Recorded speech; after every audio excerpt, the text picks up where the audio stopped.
السلام علیکم دوستو، ہم اپنے استاد محترم حق نواز صاحب سے کبھی کبھی اقبالیات کے بارے میں پوچھتے رہتے ہیں۔ حق نواز صاحب 35 سال تک مدرس رہے، انگریزی، اردو اور فارسی پڑھاتے رہے۔ انہوں نے اردو میں ایم اے کیا ہوا ہے اور تعلیمات میں بھی ایم اے کیا ہوا ہے۔ آج میرا خیال ہے کہ آپ حضرات کو ان کے خیالات سے مستفید کروں۔ آئیے ان سے سنتے ہیں کچھ۔ السلام علیکم، بسم اللہ الرحمن الرحیم۔ میں ایک ریٹائر مدرس ٹیچر ہوں۔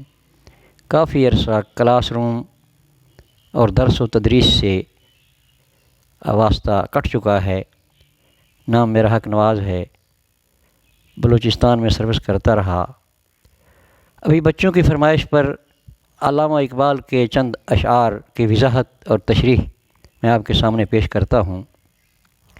علامہ اقبال کی کتاب بال جبرائیل کی سب سے پہلی غزل کے چند اشعار، اگرچہ تمام اشعار میں پیش نہ کر سکوں۔ میری نوائے شوق سے شور حریم ذات میں، غلغلہ ہائے الامان بت قدح صفات میں، گاہ میری نگاہ تیز چیر گئی دل وجود، گاہ الجھ کے رہ گئی میرے توہمات میں، میری نگاہ سے خلل تیری تجلیات میں، حور و فرشتہ ہیں اسیر میرے تخیلات میں۔ میں سب سے پہلے شعر کی میری نوائے شوق سے شور حریم ذات میں، ذات اور صفات، یہ اللہ تعالیٰ کی دو چیزیں ہیں، ایک ذات ہے ایک صفت۔ صفات رحیم، کریم، غفور، رحیم، رحمان، یہ تمام اس کی صفات ہیں، اور جو ذات ہے اس کا ذاتی نام صرف اللہ ہے۔ اللہ تعالیٰ، اللہ کس زبان کا لفظ ہے؟ یہ ترکی زبان کا لفظ ہے، جس کے معنی ہیں انسان کی سوچ کی آخری حد، جہاں سے آگے انسان نہیں سوچ سکتا ہے۔ چند فلسفی اکٹھے ہو کر بیٹھے اور سوچنے لگے خدا تعالیٰ کی ذات کے بارے میں کہ خدا تعالیٰ کیا ہے، کہاں ہے۔ تو ایک فلسفی نے سر اٹھایا اور کہا معلوم شد۔ سب نے سر اٹھایا، چے معلوم شد؟ اس نے کہا ہیچ نہ معلوم شد، یعنی ایسی چیز جس کے بارے میں سوچ نہیں سکتا، وہ خدا کی، اللہ کی ذات ہے، باقی تمام اس کی صفات ہیں۔ پھر اس کے بعد ہے حریم ذات۔ ذات کیا ہے؟ ذات بلب ہے اور صفات اس کی روشنیاں ہیں۔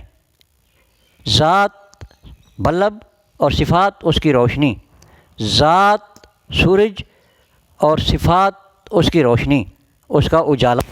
علامہ سے فرماتے ہیں کہ جب میں نے شوق کے ساتھ فریاد کی، میری نوائے شوق سے شور حریم ذات میں، اللہ تعالیٰ کی حریم، ذات کے حریم کے اندر شور برپا ہو گیا۔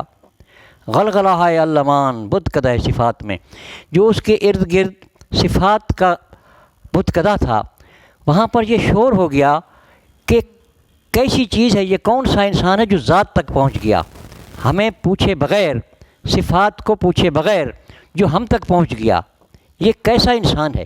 اسی کا ترجمہ میں نے سرائکی میں کیا تھا، جنہیں شوق دنال فریاد کی تم پئی جوش تو ذات وکم بے، صفتاں تھی حیران گین اے کون خدا دا بندے۔ پھر اس کے بعد یہ اللہ تعالیٰ کی ذات کہتی ہے کہ تو صفات کو چھوڑ کر ذات کے اندر آ، خصوصاً مومن کو، مسلمان کو کہتی ہے کہ تو اللہ تعالیٰ کی ذات فرماتی ہے کہ تو صاحب خان اندر حریم کبریا قدم بے باکانہ نے، اندر حریم کبریا قدم بے باکانہ نے، تو صاحب خان آئی چرا دزدانہ آئی۔ تو کبھی پیر کے راستے سے آتا ہے، کبھی مرشد کے راستے سے آتا ہے، تو گھر کا مالک ہے، گھر کے اندر بے باکی کے ساتھ قدم رکھ۔ یہ حریم ذات کے اندر پہنچنا مسلمان کا کام ہے، یہ انسان کا کام ہے۔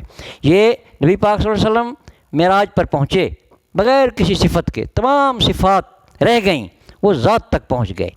یہ حریم ذات، اللہ تعالیٰ کی ذات کے قریب پہنچنا، اس کی ذات کے ساتھ ہم کلام ہونا، یہ انسان کی طاقت، مسلمان کی طاقت۔ تو صاحب خانہ ہی چرا دزدانہ آئی، تو گھر کا مالک ہے، چوروں کی طرح کیوں آتا ہے حریم میں۔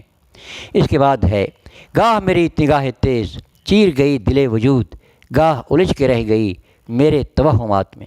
کبھی کبھی میں سوچتا تھا، جب مجھ پر وہم کا جذبہ ہو جاتا تھا کہ خدا کی ذات ہے تو کہاں ہے، کیسے ہے، لیکن جب میرے اوپر اللہ تعالیٰ کی مہربانی ہوتی ہے تو سب آسمانوں کے پار، سب کہیں کہیں ویلے پار ونجے سب آسمانہ تو دید میری، کہیں کہیں ویلے پار ونجے سب آسمانہ تو دید میری، کہیں کہیں ویلے دید میری تے وہم میرے دے چمبے۔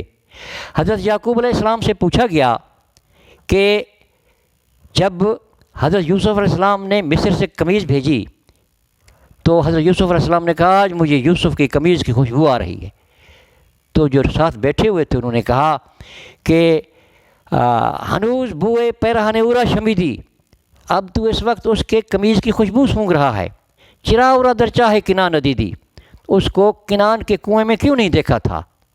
تو حضرت یعقوب علیہ السلام نے فرمایا گہے بر تارہ میں اعلیٰ نشینم، گہے بر تارہ میں اعلیٰ نشینم، گہے بر پشت پائے خود نہ بینم۔ جب اللہ کا حکم ہوتا ہے تو ہم لوگ ساتویں آسمان پر بیٹھے ہوئے ہیں، اور جب اللہ کی مرضی نہیں ہوتی ہم اپنے پاؤں کی پشت بھی نہیں دے سکتے۔ گاہ میری نگاہ تیز چیر گئی دل وجود، گاہ الجھ کے رہ گئی میرے توہمات میں۔ جب انسان سوچتا ہے کہ خدا کی ذات کیا ہے، کہاں ہے، تو اس پر وہم کے جذبے یہ لینن خدا کے حضور، لینن خدا کے حضور جو کارل مارکس اور اشتراکیت کا، وہ نہیں سمجھتا تھا خدا ہے، دہریت والا ہے، خدا ہے کہاں ہے۔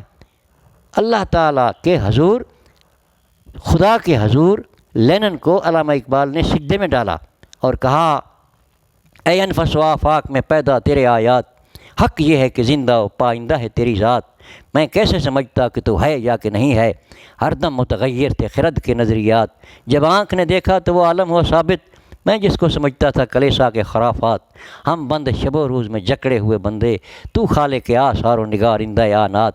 ایک بات اگر مجھ کو اجازت ہو تو پوچھوں، حل کر نہ سکے جس کو حکیموں کے مقالات، جب تک میں جیا خیمہ افلاک کے نیچے، کانٹے کی طرح دل میں کھٹکتی رہی وہ بات، گفتار کے اسلوب پہ قابو نہیں آتا جب روح کے اندر متلاطم ہوں خیالات، وہ کون سا آدم ہے کہ تو جس کا ہے معبود، سبحان اللہ، وہ کون سا آدم ہے کہ تو جس کا ہے معبود، یہ وہی آدم ہے کہ جو ہے زیر سماوات، تو اسی انسان کا خدا ہے، وہ یہی آدم ہے کہ جو ہے زیر سماوات، مشرق کے خداوند سفیدان فرنگی، مغرب کے خداوند درخشندہ فلزات، رانا یہ تعمیر میں رونق میں صفا میں، گرجوں سے کہیں بڑھ کے بینکوں کے عمارات، یہ علم یہ حکمت یہ تدبر یہ حکومت، پیتے ہیں لہو دیتے ہیں تعلیم مساوات، تو قادر و عادل ہے مگر تیرے جہاں میں ہیں تلخ بہت بندہ مزدور کے اوقات۔ میں بات کر رہا تھا وہم کی کہ گاہ میری نگاہ تیز چیر گئی دل وجود، گاہ الجھ کے رہ گئی میرے توہمات میں۔ جب اللہ تعالیٰ کی مرضی ہوتی ہے، اللہ تعالیٰ کی رضا ہوتی ہے تو تمام آسمانوں کے پار، کہیں کہیں ویل ہے پار ونجے سب آسمانہ توں دید میری، کہیں کہیں ویل ہے دید میری تے وہم مرے تے چمبے۔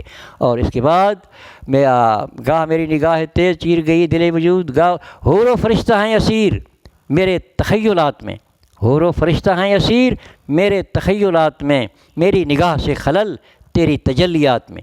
اللہ تعالیٰ کی ذات کو کہتا ہے میرے اندر اتنی طاقت ہے، انسان مسلمان اتنی طاقت ہے، اتنی قوت ہے، اتنا عشق ہے کہ میری نگاہ سے خلل تیری تجلیات میں، تو جہاں پر تجلی ڈالتا ہے اگر میں نگاہ ڈالوں تو اس میں بھی خلل آ جاتا ہے، حور اور فرشتے میری دام خیال میں پھنس جاتے ہیں۔ جبریل زبوں سے دے در دشت خیال من، جبریل زبوں سے دے در دشت خیال من، یزداں با کمندہ ور اے ہمت یزدانہ، اے ہمت مردانہ۔ اگر تیرے اندر ہمت ہے تو اللہ تعالیٰ کی ذات پر کمند ڈال، جبریل میرے دام خیال کے پھندے میں پھنسا ہوا ہے۔ یہ انسان کی طاقت ہے، یہ انسان کی قوت ہے، انسان کا عشق ہے۔ عشق عیار، عقل عیار ہے، عقل پر مت جاؤ، عشق کی بات کرو۔